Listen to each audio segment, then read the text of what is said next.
how much do you believe in the Steelers this year? Like, Not at all. Not at you know, all. like I'm not is delusional. I'm very self-aware, JV.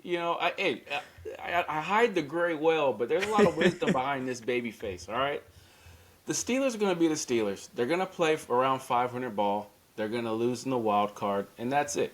They're not playing for championships. They're playing for playoff appearances. They're playing to be above 500. They lose Thursday night, an embarrassing loss to a team with no offensive line and no defense. And then they come back around and beat the MVP led front runner team with the best record in the NFL. And it's like, yeah, of course they did. Of course they lost to the Bengals, and of course 10 days later they beat the Colts. No surprise.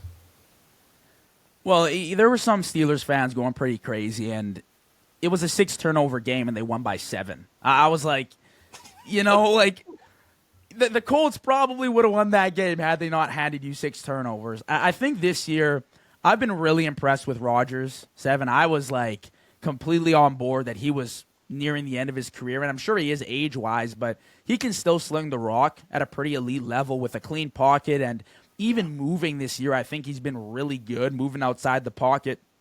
He's made some pretty phenomenal throws downfield.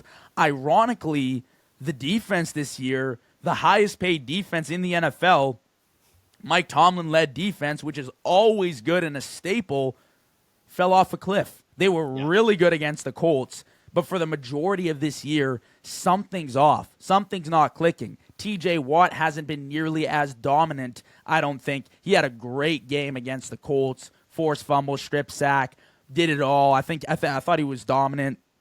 Overall, the defense played really good, but is Tomlin going to get to the divisional round one more time in Pittsburgh? Like, is it going to happen? What's it going to take, 7? Is it? I don't know. I don't watch the Steelers enough. I'm not a deep enough expert on this team, but all I know is they haven't been a playoff winning team in close to a decade now.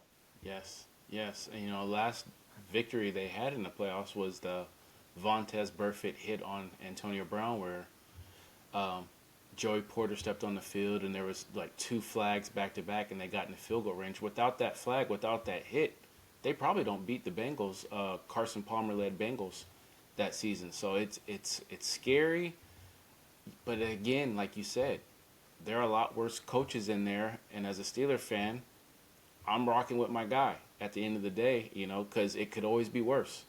Going back to my origin story, my dad's actually from Detroit, Michigan, and I was a Barry Sanders fan as a kid. But when I played Okay. Warner football, I got compared to Cordell Stewart, who was a quarterback, receiver, slash running back, and his nickname was Slash, and that was me. So all of my classmates, all my peers called me Slash, and I started rooting for him. And then probably like around 96, 97, I started rooting for the Steelers, and it crushed me when they lost to the Cowboys, of all teams, in the Super Bowl. Man, that's crazy you say that. My dad's always telling me about Cordell Stewart, and he's like, "You should have seen this guy." I'm like, "Dad, have you seen the athletes nowadays? Like, Oh, the, yeah. it's not even close." But I mean, that's hilarious. 7. Growing up watching Barry Sanders, my dad watched Barry Sanders too.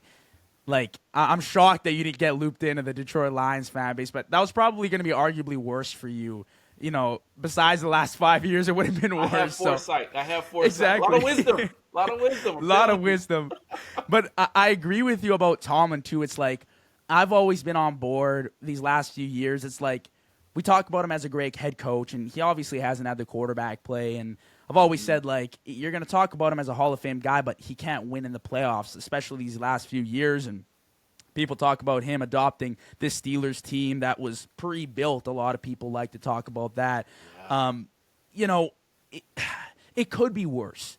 It could be a lot worse. And Tomlin obviously is at least the leader of men, and people respect him, which is great. And that, for me, is a lot of coaching. And the play on the field comes down to the players at the end of the day. Like, coaching matters, Yes. but if you're losing in the wild card, I don't think it's completely coaching. You know what I mean? I think maybe we relax on the narrative of, like, he's the greatest coach of our era. Obviously, Belichick's up there, but maybe he's not as good as people pin him out to be, but he's still a really good Hall of Fame coach at Yeah. the end of the day, right? So